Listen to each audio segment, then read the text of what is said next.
Guys मी आज नम्रताच्या ब्लॉगमध्ये, कारण ती 10 वाजता आली ती कॉलेजला. आता वाजले 11:15. ती स्टील माझी वाट. काय मंडळी, तुम्हाला पण प्रश्न पडला ना काय चाललंय हे सगळं म्हणून.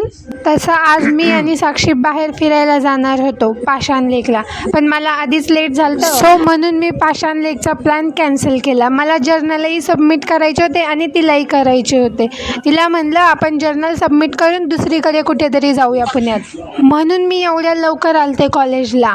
आय मीन 10 वाजता पोचले होते. ती मला म्हणलेली जर्नल कंप्लीट झाली आहे, बस सबमिट करायचे 15 मिनटाचं काम आहे. पण एक तर आली उशिरा मला लवकर बोलून, आणि त्यानंतर पण जर्नल झालेली नव्हती, त्यानंतर लिहित बसली. या सगळ्यात आमचा दिवस गेला आणि फिरायला जायचं कॅन्सल झालं. सो मी दिवसभर तिला टोमनेच मारत होते. सो नंतर कंपेन्सेशन म्हणून मी तिला काही वस्तू घ्यायला लावल्या, इन शॉर्ट खायला प्यायला थोडंफार. मग काय करणार, थोडं तरी कंपेन्सेशन करावं लागणार ना, एवढी चूक केली आहे तर. तसं आज मला पहिल्यांदा कळलं स्मूदीला आधी शेक करायचं असतं मग प्यायचं असतं.